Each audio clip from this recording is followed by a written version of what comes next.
Hello everyone, I just wanted to do a little remake of the DPS guide that I posted yesterday, mostly because after I had finished recording it, I wasn't really satisfied with, a lot of the dead time where I was kind of thinking of what to do or figuring out how I was going to break the enemies. I never really presented something like that before, so I didn't exactly know how to structure it. So this is going to be a remake of that. I will be pulling that other video when the time comes, when this one's up. But this one is going to be a lot more structured and cut out a lot of that dead time. So getting right into it, the first part of this video is going to cover equipment and stats, as well as like breaking, how debuffs and buffs work in terms of damage, support skills that are some of the better ones that you should be using, ability damage scaling for special abilities, as well as like special items that are really useful for fighting. Next, for the second part of the video, we'll be moving on to synergies that are going to both be like subclass combinations that I personally like, as well as just like entire team compositions that I really like. And then for the final part, we're going to be putting that into practice against the boss, and you'll know what that is if you're here for that. For those that are wanting to not be spoiled about that, don't worry, there's going to be timestamps for everything. I'm just going to be in this dungeon for the first two parts of the video, and whenever you get to the point where I'm moving on to that boss, you can simply just check out at that point. I'll make sure to say something at that point, but for now, we'll go ahead and just get right to it, and we'll start going over equipment. So for this first part, I'm going to be going over stats and how equipment affects your stats.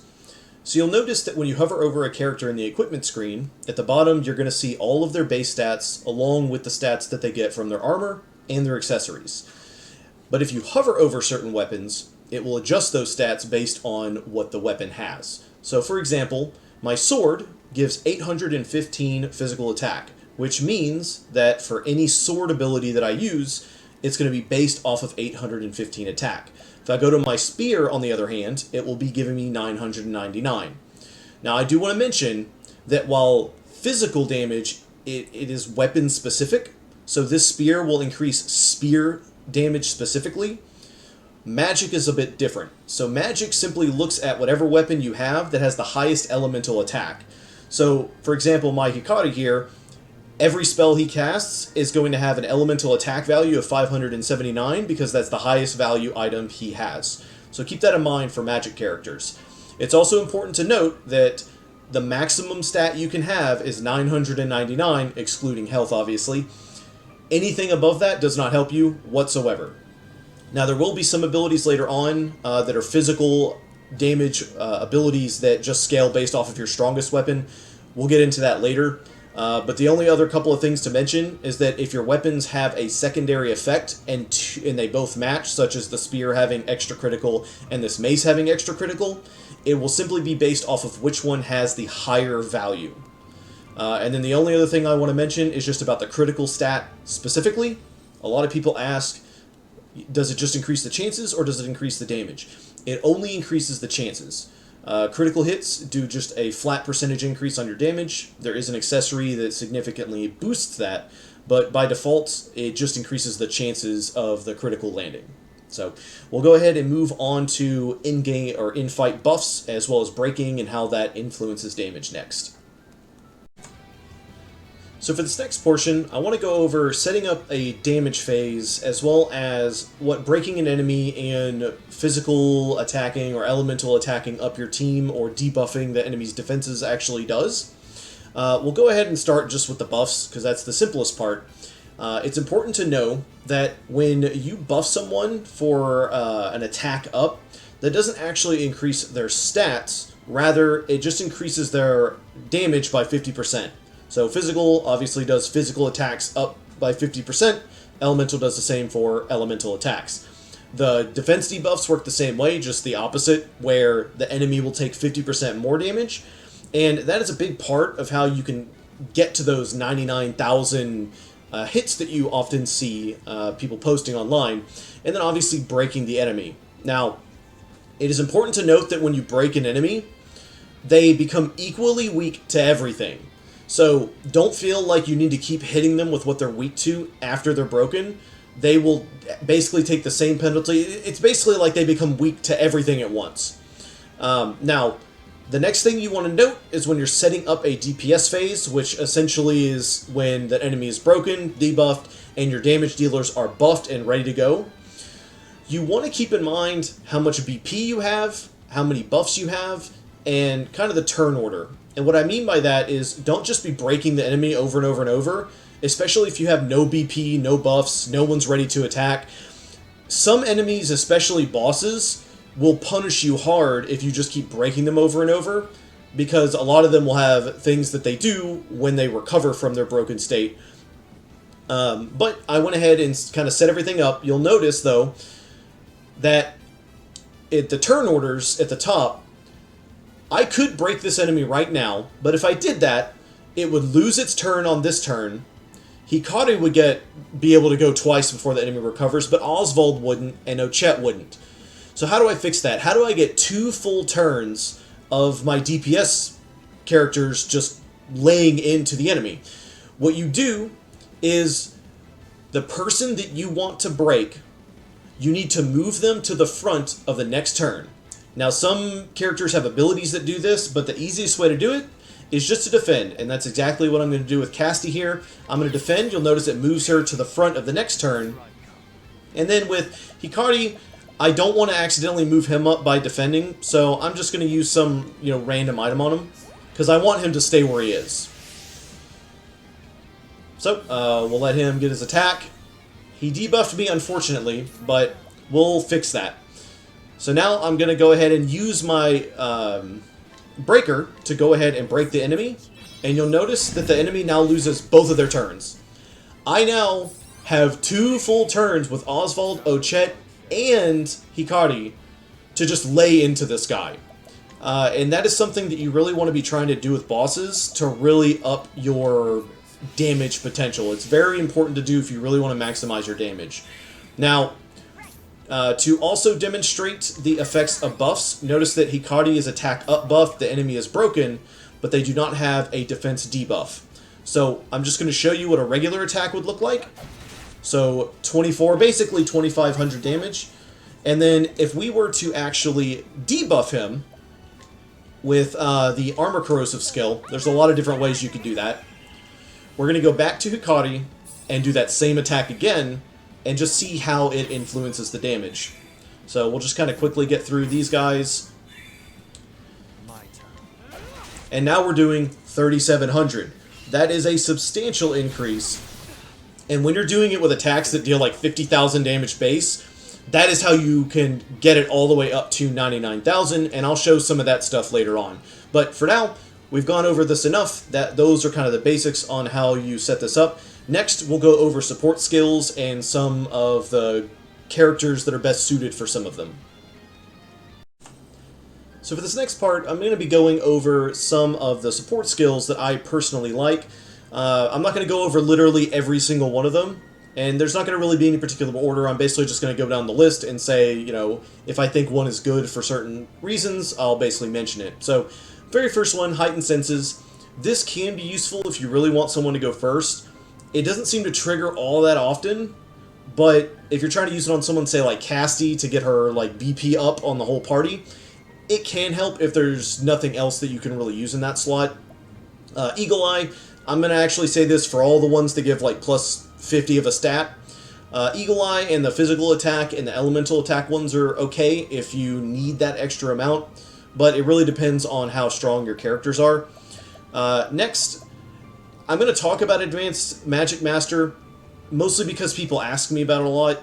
I don't think it's very good, but basically when you use Advanced Magic on someone or the Scholar Divine and it gives them a limited amount of casts to do the double or triple casts, this gives them 1 extra cast. I usually just have a support character put that buff on people, so I don't really care about using that. I replaced it pretty quick.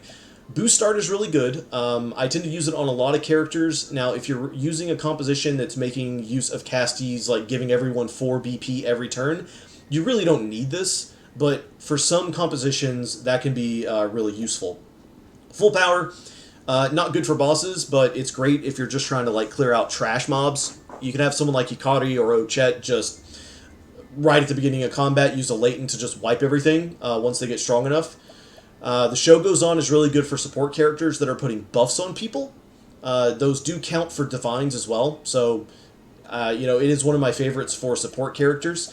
Next is going to be, obviously, the deal more damage. All of your DPS characters should be having this once they can hit over 9,999. A step ahead, probably the most broken and best support skill in the game. It creates a 0 turn and moves the character to it, almost like they're ambushing the enemy, which means that if you have even just one person using it, by the time it's the first real turn of combat, everybody gets an extra BP, and if you combine that with boost start, everyone starts the first real turn of combat with 3 BP and can just straight up start using divines. You can also use this to one turn the hardest boss in the game.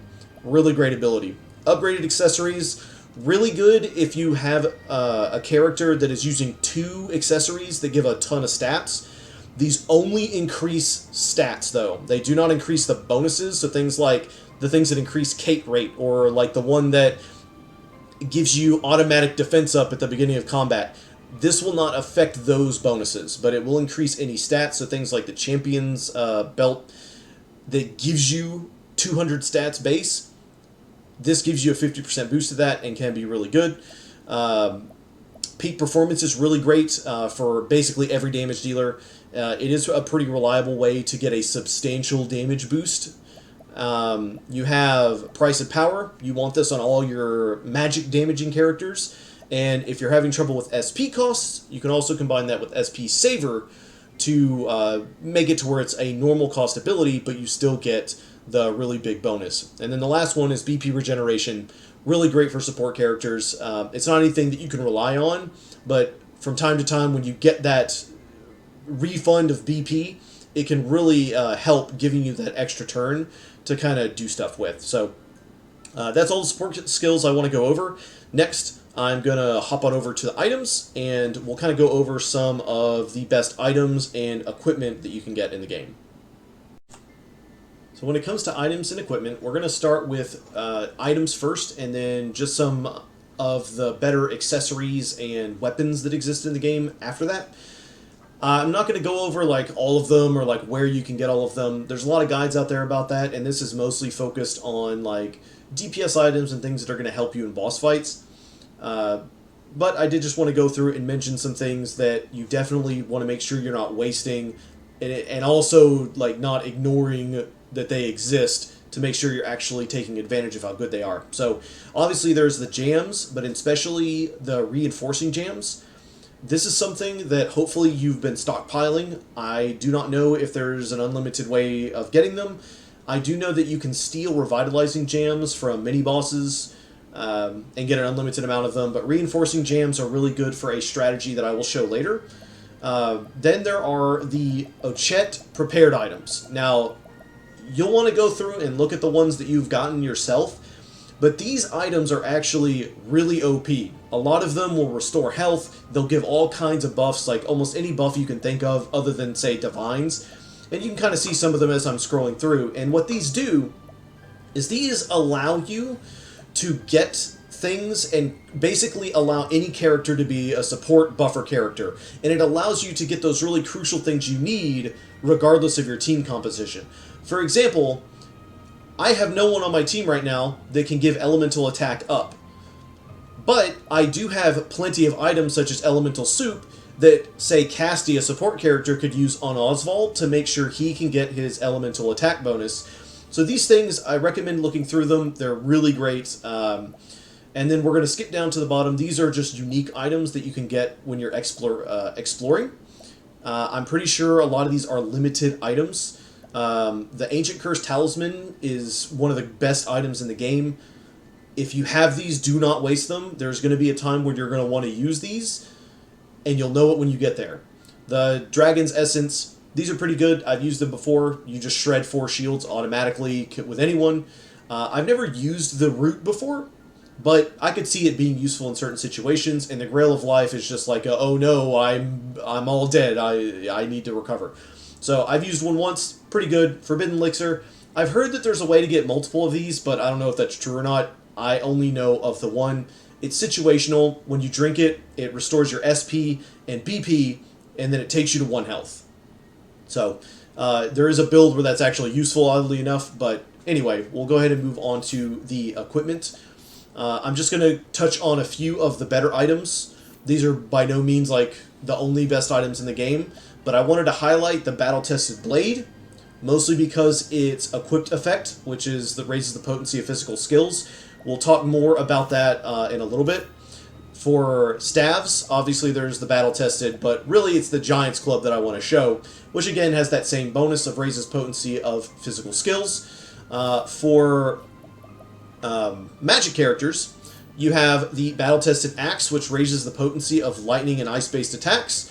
The bellowing baton raises the potency of lightning-based attacks. And there's several items. I'm not going to literally go through all of them. Just know that anytime you see something that has an equipped effect where it raises potency of, X type of damage, just know that that is important. Even if the base stats on it are weak, do not ever sell those. Those are really great items. And then the only other things to mention is going to be Alpione's Amulet.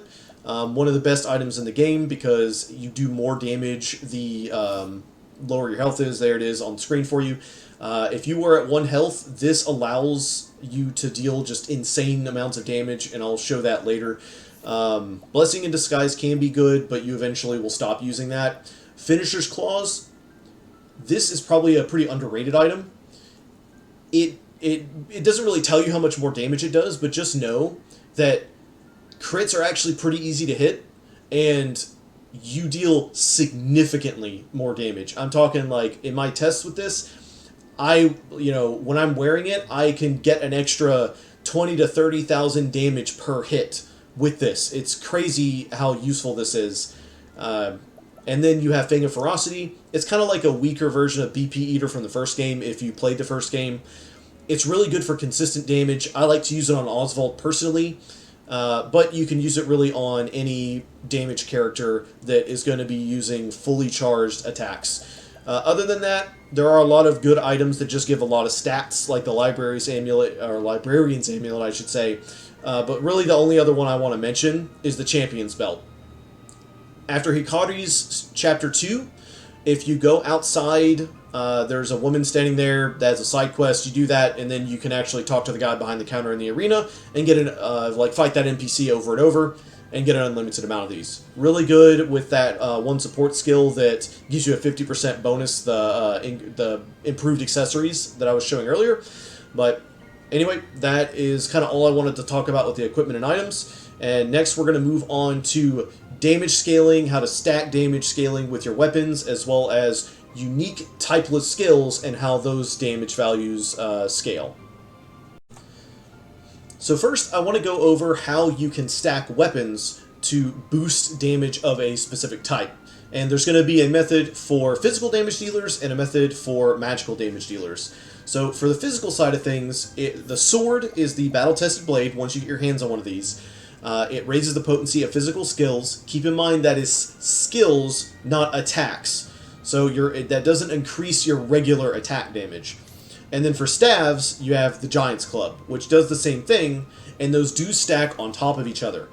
When you're really trying to pull as much damage as you can out of a single character, for physical damage dealers, this is how you do it. Combining all the stuff that we've talked about already, doing this is like the last little piece you need to really get up to those very high damage numbers, and you can even deal 400,000 damage in a single attack with someone like Hikari doing these sorts of things. Now, magic users also have their own version of it, where there are weapons in the game that raises potency of elemental attacks, so battle-tested axe is going to do lightning and ice, and then the bellowing baton does lightning. Those stack just like the physical damage bonuses. You can actually even triple stack with magic users, because there are 3 weapon types of both ice and fire, so you can do that if you like. I personally don't do that because I don't want to use Armsmaster on Osvald or Temenos, and I prefer to use that on other characters, but it is a valid way to get a really high damaging skill, but for like the low cost of the regular elemental skills. So, next I'm going to go ahead and set up a battle, and we're going to go over specifically physical damage, and how like typeless physical attacks work. So for this next part, before I show you the 2 clips of Hikari using Ruinous Kick, I just wanted to briefly explain how damage calculations work when it comes to typeless physical damage. So I'm sure you've noticed that with most abilities, you usually see a weapon icon to the right.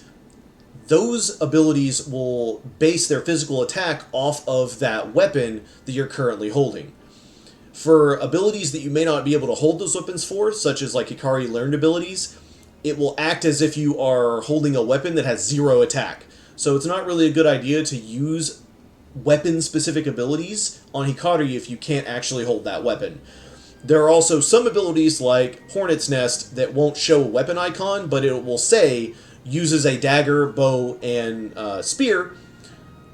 Those still are based on your dagger, bow, and spear, even though there is no weapon icon. But for the other ones that do not specify a weapon in their description, and there's no weapon icon to the right, like Ruinous Kick, which you're about to see, or like Right Hook, which is another learned skill, it will be similar to magic and look at your highest damaging physical weapon. So in this example, I have the Fire Starter. It gives me 815 physical attack, just using a makeshift knife, which does nothing. And then I have the Battle-Tested Spear, which gives me 999. For the first kick, it's going to be based off of this.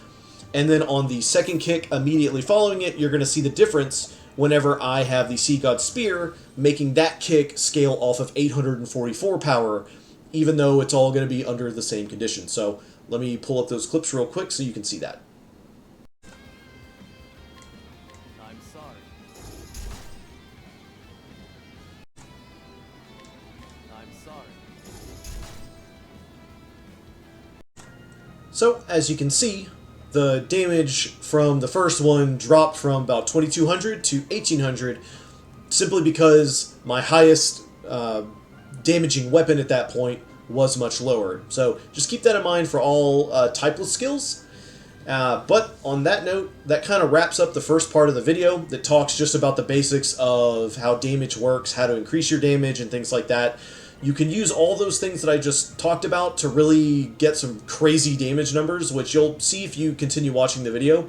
At this point, we're going to be transitioning into kind of the synergy part of the video. I will be showing off basically all of the subclasses in case you don't want to see that. I'll make sure to leave a timestamp here as well for people that just wanted to see this first part and wanted to leave. So if you don't want to see any of that stuff moving forward, go ahead and head out. For those that want to stick around, I'll be showing off some of my favorite synergies and subclass setups that I've used over the course of the game or have been shown by other people that play the game. The first one that I'd like to show is one of my personal favorites. It's one that only Hikari can do with a learned skill called Limb from Limb. He will need some of the equipment that you see on screen, specifically the battle-tested blade, the Giant's Club, so any subclass that allows him to hold a staff will work. He'll need Alpione's Amulet, Finisher's Claws. There's only one enemy in the game that you technically need this for to hit 400,000 damage, but because I want to show it in its best possible setup, I'm using Finisher's Claws. And then for the support skills, I prefer to use Boost Start. You technically don't need to if you, let's say, you need more physical power. Obviously, deal more damage. Master of Offense, because I will be using it on a broken enemy. And then a step ahead, I just like to have that on them. You don't technically need that either, but I like to have that on everyone. So I'll go ahead and cut to me actually using it on a broken enemy that's set up for damage.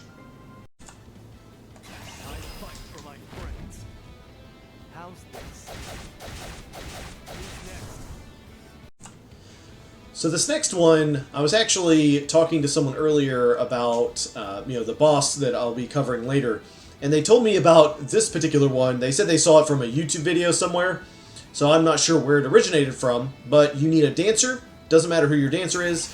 They just need to give Sealtige to Castti.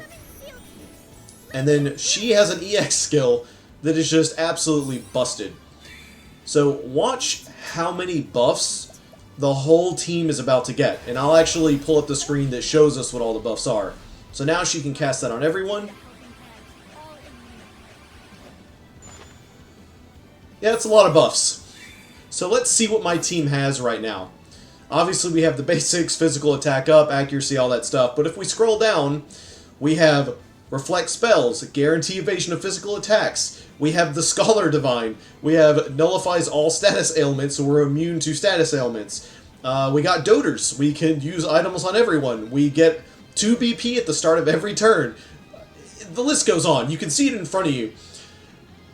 This is just absolutely broken. I didn't figure this out myself, but I think it's really worth mentioning. And all you need to do that is a Dancer and Castti. Agnea is probably the best dancer, though, because of her Song of Hope. Song of Hope doesn't extend divine skills, but it will extend all the non-divine skills. But if you actually are looking at the buffs, you can see some of the divine skills actually just came as a 9 stack. Really powerful. But yeah, so moving on to the next one. So for this next one, I kind of call it the Immortality comp. You need Hikari with a learned skill Divine Punishment. You're going to want Agnea on Apothecary. And then you kind of are going to want Castti. As far as your 4th, it can just really be any damaging character. But the first thing you want to do is you want to put Seal Tige on Hikari. That's going to be the first thing you want to do. And it's fine if you don't get it on the first turn. You may have to set it up a little bit. Not a big deal. So, with Hikari, we're just going to Divine Protection everyone. And the way this skill works, it is not a per turn invincibility, it's a per hit invincibility. So just keep that in mind when you're using it. Now, I guess I'll go ahead and just give BP up to Agnea just to kind of speed things along. The one weakness of this is that it doesn't block status effects, and that is where Agnea comes in. So once we actually get over to Agnea, you can see Casti's good because she replenishes BP and gives the SP back since it's an expensive skill. So next, we're just going to go to Agnea, use her Latent, Apothecary, and we're going to rehabilitate everyone. And now we're going to get 8 stacks of immunity to status effects. So now there's only one thing in the game that can do anything to us. I could literally sit here and just indefinitely do this. Note that for those that think they might be able to use Arcanist, for people that want to use Arcanist to get the Diffusion rune and then put like Vengeful counter stacks on everyone, you will not counter when doing this. But, you know, this gives her free range to just do whatever she wants. So you could have Osvald here, Temenos, just another damage dealing character. And then the 3 of these, I'm not just going to sit here and keep doing it, but you kind of see like how this would work. You just keep refreshing everything. Agnea would refresh the Dancer Divine on the next turn. And then you can just keep this up perpetually and nothing can ever kill you. The only thing I want to note is there are some bosses in the game that if you try to use this on them, they will periodically just purge all your buffs. And this does not block that. So just know that that can happen. I don't think there are a lot of bosses that can do that, but it's still a cool comp if you are fighting a boss that's like dealing a tremendous amount of damage to you and you just can't keep up with it. This will allow you to just make your whole party immune and just chip away at them until they die. So now we'll go ahead and move on to the next one. For this next one, this one isn't so much like a team setup, it's more of just how I really like Inventor on Agnea. I actually used this on her for a very long time, and that's mostly because a lot of the Inventor abilities are single target but very strong. And Agnea can just naturally make it to where everyone can use it. So things like being able to do an Archer's Coil to fully restore everyone, give them 4 BP, making it to where the enemies are guaranteed to take criticals, the Springy Boots, which for 8 turns just makes your whole team go first. Those are pretty powerful, and of course there's the Hastening Hammer, which is really nice. Now you're not seeing the Elemental Bottle Bomb because I had used it earlier, but this also can be used with her Latent Power to break the enemy really, really well. And for those of you who may not know how the Elemental Bottle Bomb works, for every exposed weakness, it will throw a bottle, and then for every BP, it throws an extra bottle. And to be very specific, That means that if a single enemy has, say, 3 elemental weaknesses, you'll throw 3 bottles per BP, and if you use like a fully charged one, you would deal 12 shields worth of damage with just a single ability. And she can do that to everyone. Really powerful, but one of my favorite things to do is just the hastening hammer to everyone. I just think it looks funny. So, yeah. Anyway, moving on. For this team setup, this one is a lot about propping up Osvald, although I will also be showing the Temenos Breaker Scholar setup as well. But really the important thing for this is you want Partitio on Scholar, and the reason why is because I hear a lot of people complain that Osvald can do a lot of damage, but it takes too long to set him up. Now the thing is Osvald can very easily hit triple 99s, and if you stick around till later you should see some of that. But with Partitio, you want him on Scholar, and you can just immediately put Alpha and Wisdom on Osvald. Now, Temenos, the reason why I have Temenos and Throne is mostly for the buff and debuff part, so you don't have to worry about doing that. Now, you could give BP to Osvald with Temenos. I'm actually going to do it with Throne, but to showcase something he can do with Scholar skills is I'm actually going to defend to move him to the front of the next turn so he has max BP. And then with Throne, I'm just going to use some, Pomegranate on Osvald. Now, normally, like with Temenos, he would be the one doing that because Throne can do something that's a lot better. But I did want to just kind of combine this with the other one. So use Scholar skill, Latent Power, Elemental Barrage. Pretty self-explanatory. Each one of these are going to shred a shield. And if your Temenos is built right, it can deal a ton of damage too. Really powerful. And I'm actually just going to show you, because now Osvald is completely ready to just full send an attack on this guy. So, literally turn 1, and he's already using a latent, fully charged magic attack. And there you go. 300,000 damage, basically. So, I'll go ahead and move on to the last one, I believe, which will feature Throne. So, for the final one that I want to showcase, it is the self-sustaining Throne, where she can basically Aber's Reckoning multiple times per turn. Now, I will say that this is a fairly expensive thing to do, so you would only use it against something that you're really struggling with to get past, but I do feel it's worth mentioning. So, first turn, you just want to latent with Throne, use a Reinforcing Jam. This is where the expensive part comes in, but this will give her BP, her latent, and then you're going to Cleric skill. So it's important that she is on Cleric in order to make this work. So we'll do that. I'm just going to defend with Temenos. I'm going to use him to break soon.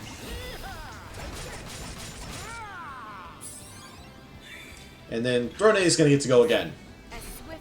Now what we're going to do is we're just going to use her latent power again, Reinforcing Jam, and unlike Hikari, who can't go multiple times in a turn, she can go 4 times. So now we're going to do Thief, Thief skills, Aber's Reckoning. Obviously he's not down. Should still do a good amount of damage. Okay, apparently max hit, she probably crit for that.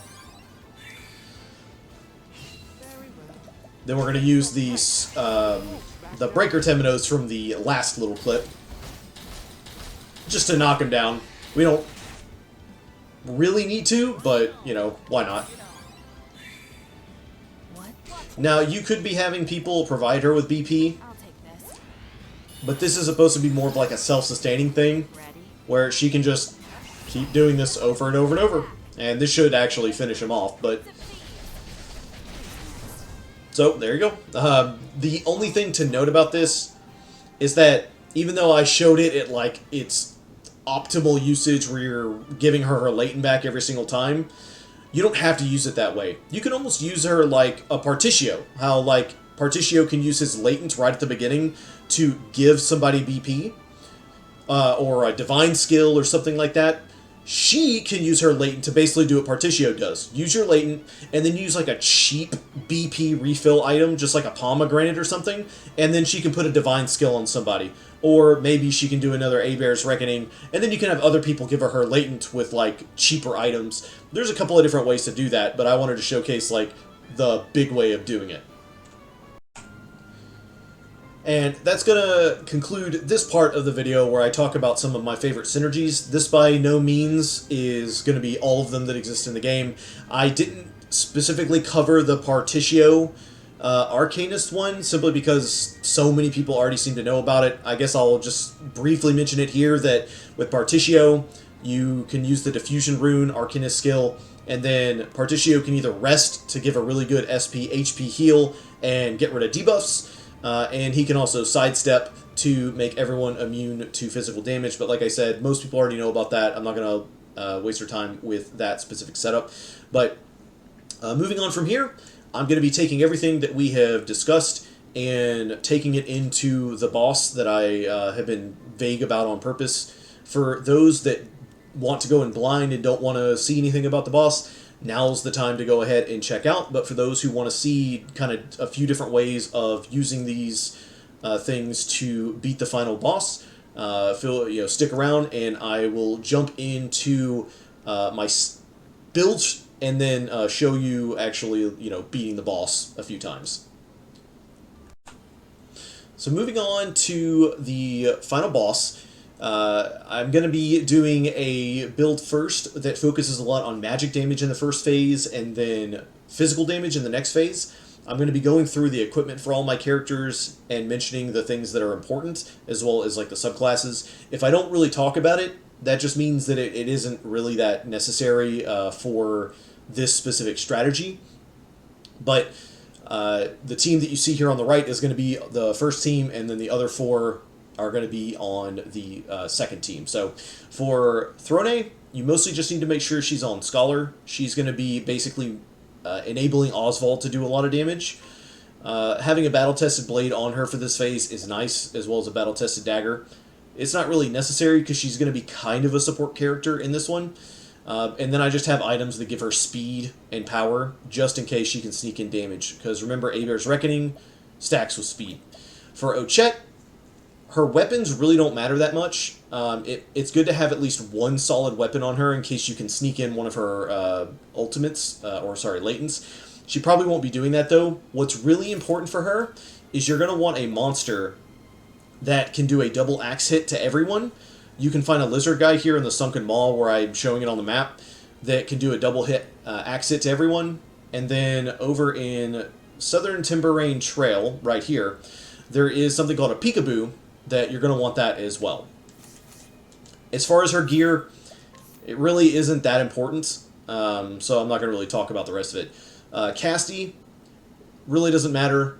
Putting speed on her is kind of nice because you want her to go first. You don't need her to go first, but it's nice if she does go. Now, Osvald is very important. Osvald, you really want to make sure that you have 999 elemental attack. This build does not rely on triple stacking an element. It's going to be using true magic, and so you want to get him to 999 elemental attack. Battle-tested staff is going to be the best for that. Make sure you don't put a shield on like the battle-tested shield that heals him. I've made that mistake before. For the accessories, you can put on Alpione's Amulet. You're going to need that for this. That is why he's at 1 health. The other accessory is completely irrelevant. If you needed more elemental attack, here's where you could put in something to accomplish that, but none of the other stats are going to matter because the enemy isn't going to get a chance to do any attacks. Now, you could put something that is going to increase SP. That is a completely valid way of doing it. I won't need it, but if you need SP, feel free to do that. As far as the other side, Hikari is going to be the main damage dealer. You need to make sure you have him on Armsmaster with Lionheart's Axe, the Giant's Club, and Battle-Tested Blade. Those are very, very important to have here. You're also going to want Finisher's Claws and Fang of Ferocity. So this, basically everything other than the armor he's specifically using is important. For armor, try to give him stuff that's going to give him more critical, but your critical doesn't have to be super high for this build. Agnea, doesn't matter. And then for Temenos, again, doesn't matter. If you want to try to sneak in some extra damage, you could do what I did, put an Elemental Augmenter in Stone of Truth. completely isn't necessary. And then for Partitio, I do have Gale Feather because I do want him to try to go first. It's not a big deal if he doesn't go first. But just to show you what the skills are, if we go over to our support skills, Throne, everyone's going to be using Step Ahead. That's going to be the same for everyone.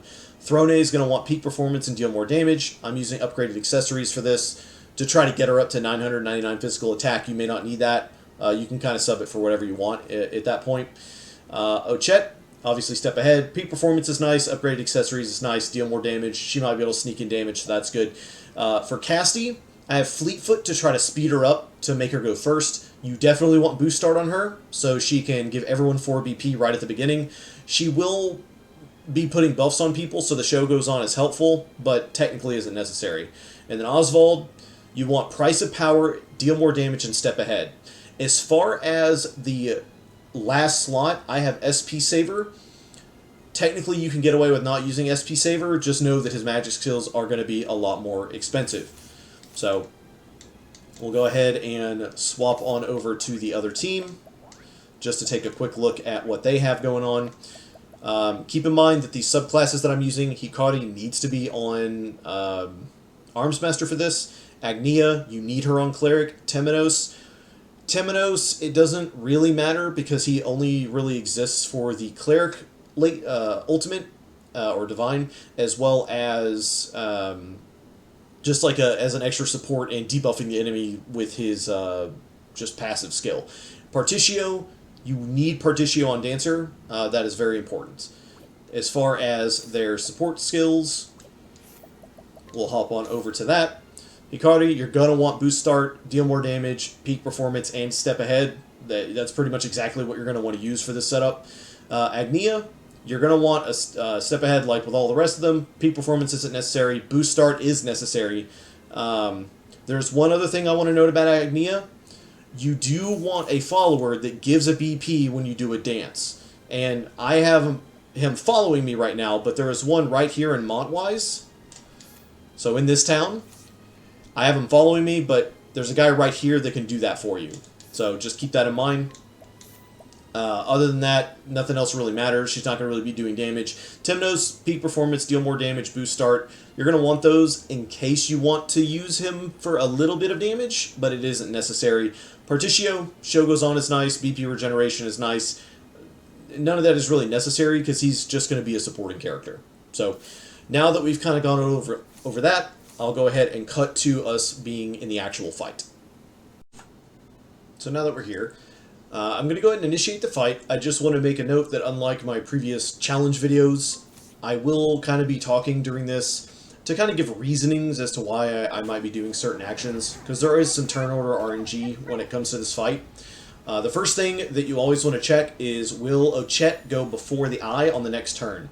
So she does, which means that I am perfectly fine using her to break the souls on the first turn. If Ochette did not go before the eye on the first turn, or yeah, on the first real turn, you would have used a Whimsical Leaf with Castti to move her up. So, in case your Throne is not strong enough to one-shot the souls, what I recommend is you can just use Ochette here, provoke, and we're just going to do an unboosted triple axe attack. Now, your Throne, who is going to be the one that kills the souls, might already be strong enough to just one-shot them, but I don't know how many people actually invested in her that much, and if you didn't do that, don't worry too much about that, and just break them with Ochette, and Throne will definitely be able to kill them. Now, I can't really do anything with Osvald right now.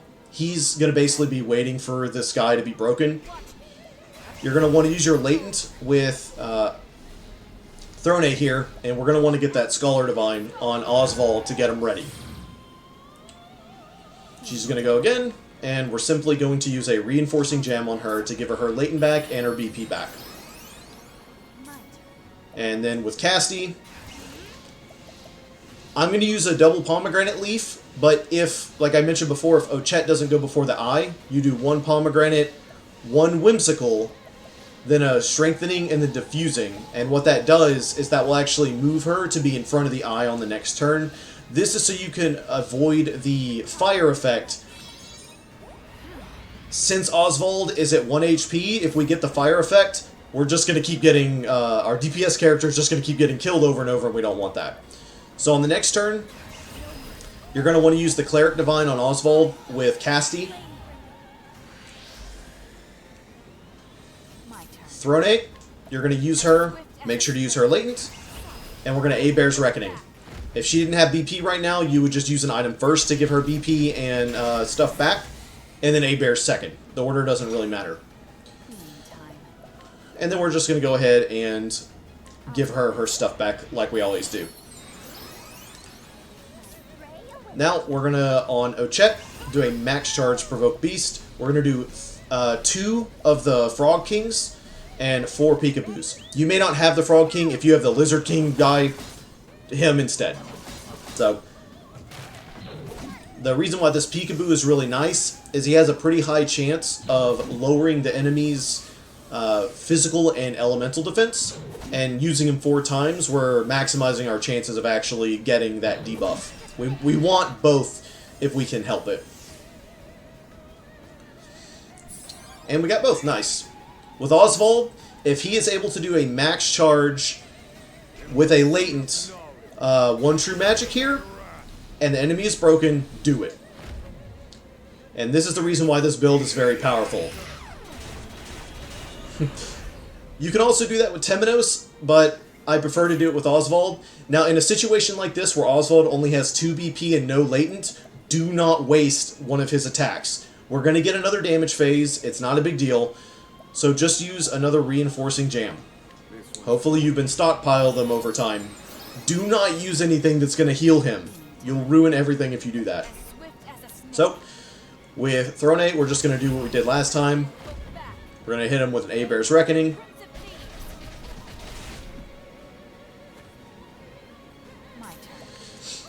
And we're going to use another item. She won't need it, but to simulate a regular fight, in case you have to deal with the souls again, make sure to do that. Osvald is ready to go, and he's just going to hit for another 300k, which will finish it. If you had to do another phase, make sure Ochette has full BP, do a max charge Provoke again, then just do 3 of the axe attacks, 3 Peekaboos, and then you just go right back to doing damage. The boss will never get a chance to actually do anything, which is why I prefer to do that. Now, moving on to this phase, Agnea on the first turn, what she's going to do is she is going to Lion Dance Hikari. The reason why you want the BP guy is for this, to give Hikari max BP and a physical attack boost. I'd meant to put Shogo's on her. Don't forget to do that. It isn't necessary, but it's nice. The reason why it's not necessary is because Temenos can just go down and use a Spicy Jerky on Hikari. If Hikari had gone first, I'm going to show you what you would do. But with Partitio, use the Dancer Divine on Hikari.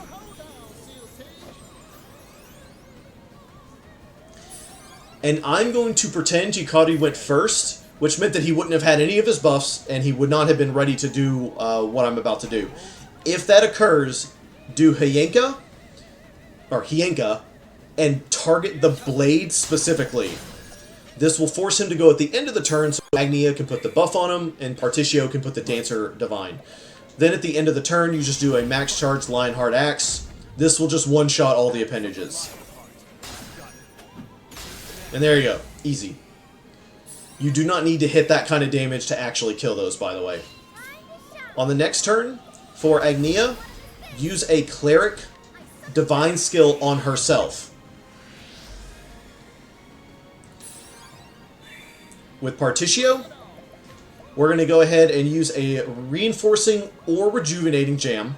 I would recommend a Rejuvenating Jam because Lionheart's Axe heals Hikari, and if you notice, my Hikari is no longer at max health. Since we're using peak performance, we want him at max health. The latent doesn't really matter that much, though. So you could use a cheaper one. He just needs his BP. And then with Temenos, we're going to use another Cleric Divine on Hikari here.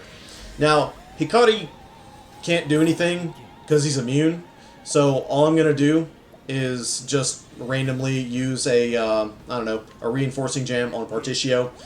It doesn't matter what he does. You could technically Cleric Divine someone else and Hienka here if you wanted to, but it doesn't really matter. So we're going to move on. He's going to get angry.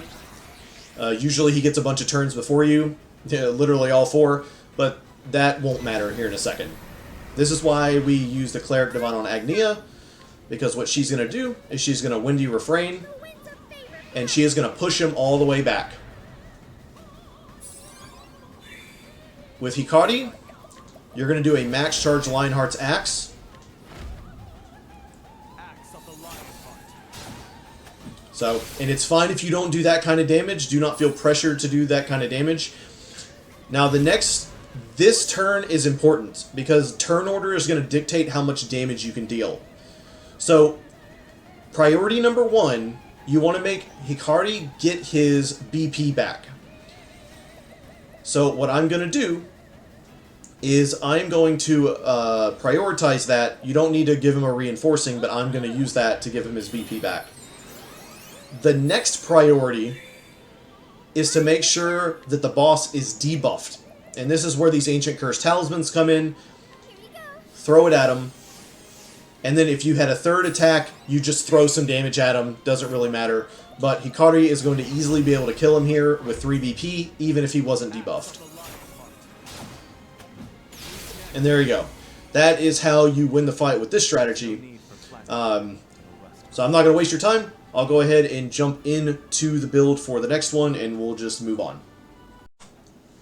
So for this next setup, we basically inverted to where we're using physical damage on the first phase and elemental damage on the second phase. All of the equipment and everything is going to be the same as from the first clip. So the only things that change here is Throne needs to be on Cleric and Partitio needs to be on Scholar. Temenos, it's nice to have him on Dancer, but I usually don't use the Dancer Divine in the first one, or in the first phase. But we'll go ahead and get into the fight. Just like before, the very first thing we're going to do is we want to check and see if Ochet goes before the eye on the next turn. So she does not. What I'm going to do is I'm going to show you how to use a Whimsical Leaf to make her move up. So just like before, and this is just in case your Hikari is not strong enough to one-shot these guys, just use the axe attack. You don't need to boost the attack or anything like that.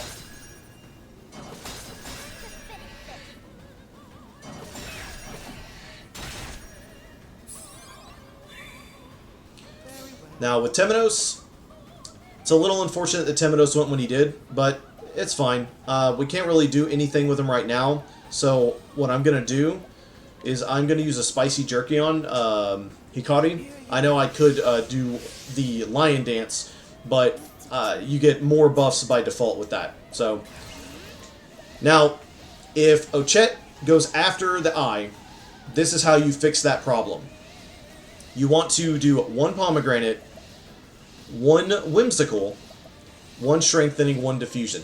As long as Ochet has already gone on this turn, all you have to do is do this, and you'll notice that it's going to move her up. Now, it will not move Hikari up, because it's going to try to move Hikari up in this turn, but he technically is already first. So it's actually only going to affect Temenos and Ochet for the next round.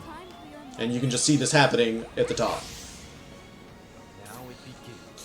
Now, with Hikari, you want to make sure that these things are broken before you do this, because if your Hikari is not strong enough, he's just going to kill himself. Use Shinjumon Jigiri on the Raging Soul, and specifically him, because it has the highest defense out of all the souls, and that second hit will guarantee killing it. It's fine if you only kill that one soul, the other, it won't blow up or anything because they're broken. You will very likely one-shot them with this ability as long as your Hikari is decently, has decent stats. So, we're going to go ahead and just use a regular 2 pomegranate diffusing strengthening for Castti this round. Ochet, just like before, we're going to do a max provoke. We're going to use 2 of the axes for peekaboos, and then Temenos is going to be the one that puts the Cleric Divine on Hikari. Now, hopefully the peekaboo is going to give us the physical damage or the physical armor debuff that we're looking for. But we'll see how lucky we get. We don't need the elemental one this time.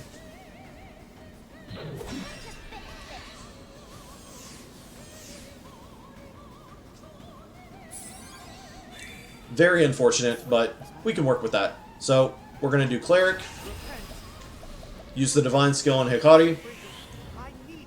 Now, what I'm actually going to do here is, because Hikari is not going to have anyone to give him BP on his free turn here in a second, I will go ahead and use an Ancient Curse Talisman. Just because I want to get the physical damage debuff on him to really maximize Hikari's hits here. And then we're just going to max Lionheart.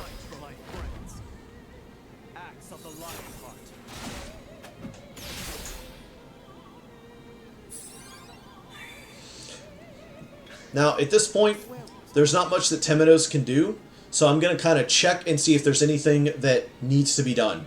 So one thing that I could do here is I see... So Cassti's going to go. She could give Ochet the Cleric Divine, which means somebody needs to give Hikari BP. Alternatively, I could use Castti to move Hikari up so he can do 2 max charge Lionhearts. So I'm going to actually end up doing that instead. So I'm going to use Temenos here to... Where is it? We're going to use, yeah, a Revitalizing.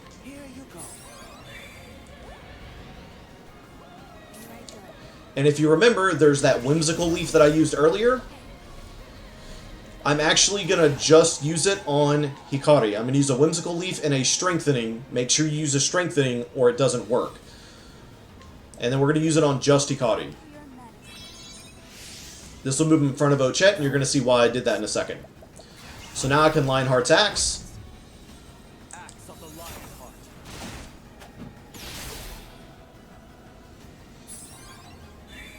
And then with Ochet,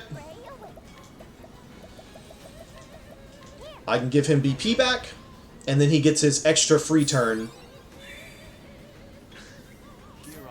And now he can do a full charged one. So that's why I did that. This is part of that turn order RNG sort of thing. Now I'm not worried that the eye didn't get broken here, or die here, as long as Ochet has 3 charges, I do not care. I'm not worried about this final phase at all, because we are just going to be able to break it in 1 turn.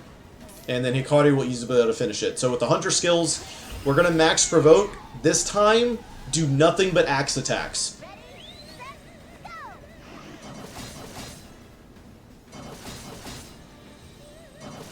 Now I can already see that Hikari has lost his physical attack buff, and he needs BP. So with Castti, I will go ahead and restore that.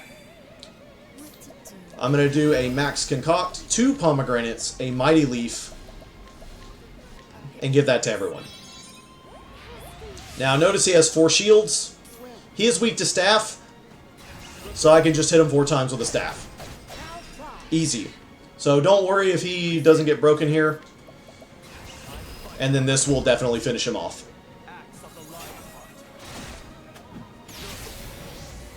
Now, just so you know, if Ochet doesn't go before the eye, you can deal with the fire effect with this build. You just have to make sure that you restore your health as much as possible. So it's not like the end if you don't manage to do that. So, but moving on to the next phase, this one is going to be a little different than the original. So with Throne, we're going to make sure to use her latent every single move. And we're going to use reinforcing jams on her every single time she gets a turn.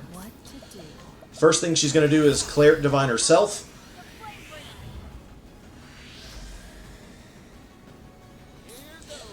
With Partitio, Make sure that you use Aliphan's Wisdom on Osvald.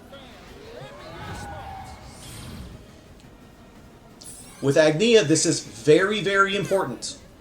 Make sure you use the Dancer skill, Windy Refrain, to push all of them back, because they will very likely kill Osvald before he gets a chance to move, if you don't do that. And then with Osvald, simply just use a Reinforcing Jam on himself, or a cheap item that can give him 4 BP. You can just use a large pomegranate, and that works too. Again, with Throne, standard Reinforcing Jam, and then we're going to Aber's Reckoning.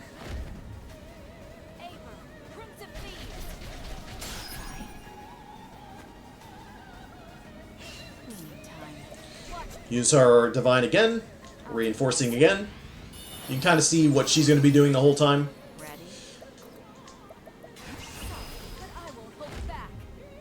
Now, it's fine if you don't kill all of them right here.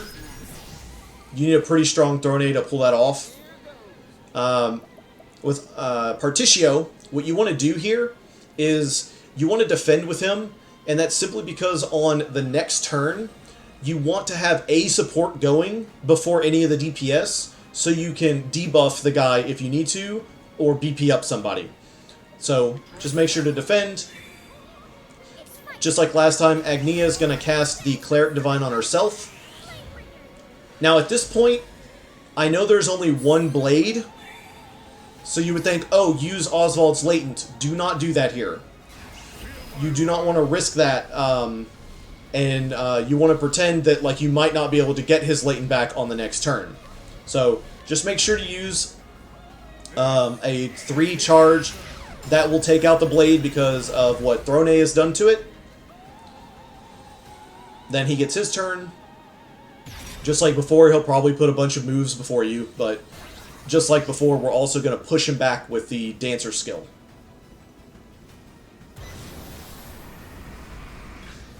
Ready? As swift as a snake. I'll take this. With Throne, I know he's not debuffed right now, but that's fine. We're still going to do an Aber's Reckoning. Now be real careful you do not run out of SP for her. Use a Rejuvenating on her instead of a Reinforcing if you do not have enough SP to cast it this many times in a row. So, again, with the Dancer, hit him with the Windy Refrain, push him to the end.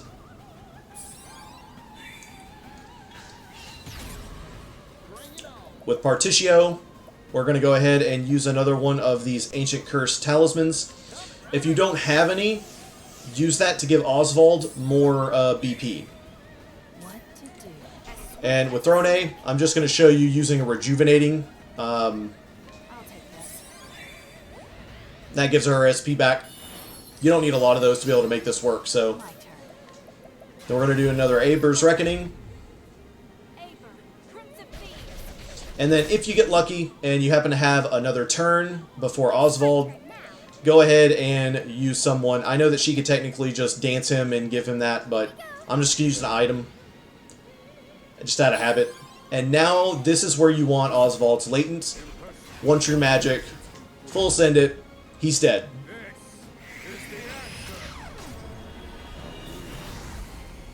So, this is if your magic characters are stronger and you need them for the second phase. But I am going to show just one more where it's basically like the best composition that I personally use when I was going for some of my challenge runs and stuff like that. So we'll go ahead and jump on over to the builds for that, followed by the fight. This final setup is one that I found to be the best all around. It's kind of a mixture of my 1 turn per phase and my 2-man videos, like the builds for those. There really are only 3 characters that are important, so I'm only going to cover those 3 here in the builds. Throne's, it's going to look very similar to the one from before. Battle-Tested Blade, Battle-Tested Dagger. Sister's Amulet and Champion's Belt is to try to make sure her physical attack and speed are really high. She's going to be one-shotting the souls. Ochet, I have her on Thief. Her stuff really isn't important. She's mostly just going to be a breaker. And then Hikari, which, as you can see, I have Finisher's Claws and Alpione's Amulet with having him at 1 health, which I didn't before. As far as what the support skills are, Throne's deal more damage, peak performance, and upgrade accessories to try to get her to 999 physical attack. Ochette has BP regeneration here, mostly because it can help her kind of sneak in some damage, because I'm basically going to show you how to 2-man the first phase consistently as long as your Throne is strong enough. And then Hikari, he's going to have deal more damage. The Eagle Eye is to increase his chances of critting, so his Finisher's Claws get the most value. But other than that, the standard for the rest of it's, or the setup for the rest of it is pretty standard. So I'll just go ahead and jump right into the fight. Alright, so here we go, about to get started. I'm just going to be defending with Castti and Osvald in the first round, just to really show you the power of just using Throne and Ochette. Neither of us is willing to back down. Alright, see how lucky I was with turn orders. Not too lucky, but it's not a big deal. Thing is I don't have to break with Ochette here, so I'm just going to move her to the front that way. As swift as a snake. I'll take this. Ready? Outbreak. The flame bringer. Might. No. My turn. Watch me. I'll take this. Ready? Over. Aver, Prince of Thieves. So, if you invest even more in your Throne, I've seen her hit 9/9s on all those. What to do? Let's go.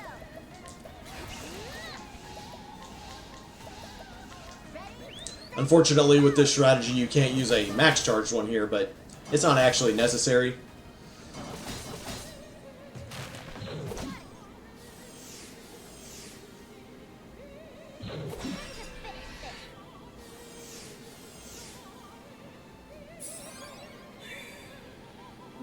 Watch me. Unfortunately, did not get the physical defense down.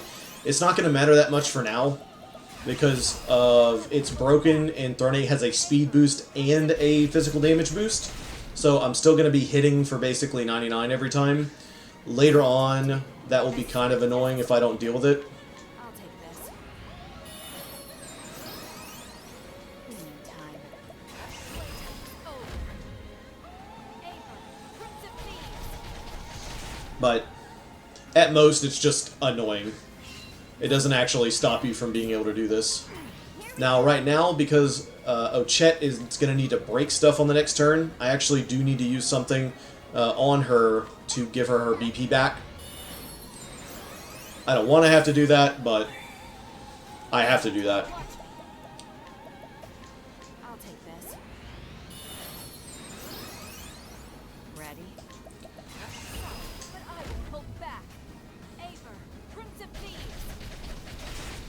Alright, and just keeping an eye on my SP. I see that I will need SP this round. Swift as a snake. I'll take this.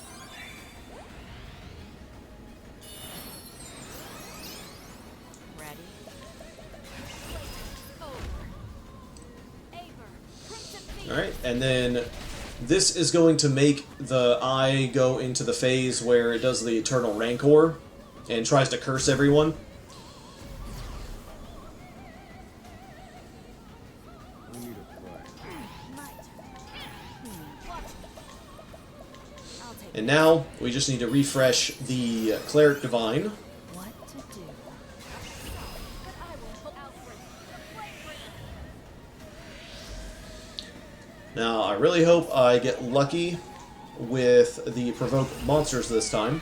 We're going to do 3, and then 3. The reason you do 3 and 3, if the souls are up, is because without this third axe, you don't break those back 2 souls, and they are not weak to staff, which means that you'll just end up killing Ochette, because they'll counter her, since they won't be broken. Alright, let's see if I get the defense down that I'm looking for this time. Nope. So, this is a pretty unlucky circumstance. What I'm going to do this time I'll take this. is I'm not going to attack it when it's, you know, unbuffed and all that stuff, so I'm going to go ahead and use Spicy Jerky here. Again, really unfortunate RNG, but it doesn't change the fact that it's going to die. Swift as a snake. Oh, it's now inverted. Okay. But I will hold back. Aver, Prince of Thieves.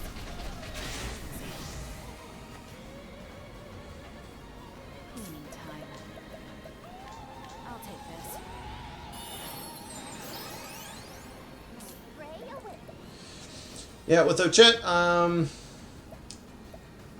I will just go ahead. I don't know if I'm going to need it. Say bye-bye to your armor. I have a feeling it's going to die here, but I'm not really worried if it doesn't. Ready? Watch me. Playtime's over. Again, it doesn't matter if it goes into the next phase. Yeah. So we're going to get one more phase. What to do? I could try to kill it here. I'm not going to risk it. I'll take this. But in the next phase, I'll be able to break it with the two of them. So he's going to eat them.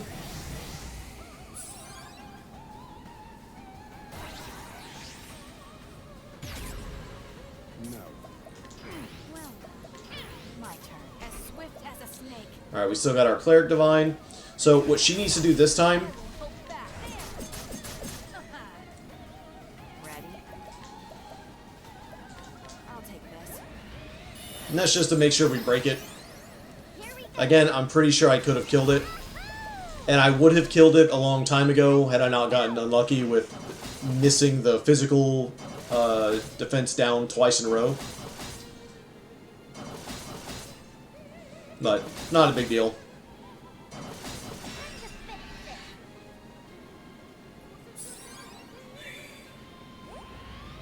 And now she gets the BP thing to trigger.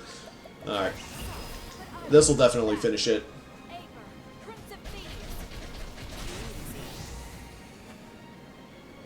So, that's how you can two-man that phase. Usually you can do it in just two break phases. But sometimes you get unlucky and that sort of thing happens.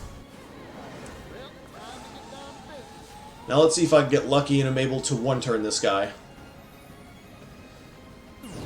I might still be able to. We'll see.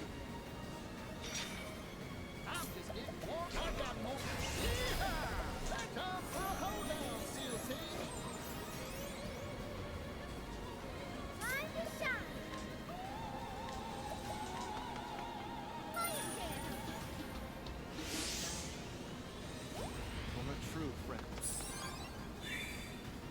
Very well. But with the lion's grace, Thanks, Temenos. Really appreciate it. I'll end this. Axe of the lion heart. I've got it. I can still fight. I won't be afraid. So I'm just doing this so I can go at the end of the turn for free. That way I don't have to use a Cleric Divine on him. Coming, Rada. Thank you, Partitio. Now then. Whatever is my summon outlet. Flamebringer.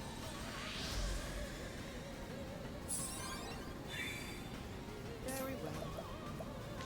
I won't back down.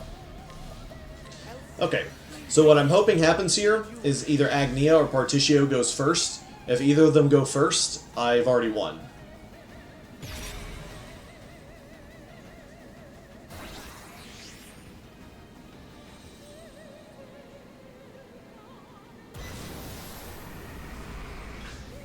Nice. So, now we're just going to use the Curse Talisman. I'll push him with Agnea, but I don't need to, The winds of favor. because I'm about to one-shot him. And this is one of the reasons why I really like Hikari with this setup. Because he can do this. Allow me. And just like that, the fight's over. So this is my personal favorite to use, but I'll go ahead and just move to, I guess, I don't know, you call it an outro, but I will see you in that last little clip. And so we come to the close of the video. Hopefully this one's a lot more tolerable than the last one that had a whole bunch of empty time where nothing was really happening and wasted time and things like that. Hopefully you found something in here helpful, or at the very least you found it entertaining. Obviously I'm not going to be able to put everything the game has to offer or everything that has to deal with like how to increase your damage into a single video. So if there was something that I missed, or something that you think there's like a better way of doing it, definitely share it with other people. A lot of the stuff that I used in this video and talked about, other people have shared through various means, and I made sure to incorporate them here into this one singular video. So again, hopefully you found this entertaining, and good luck fighting the boss and getting those 99k damage numbers.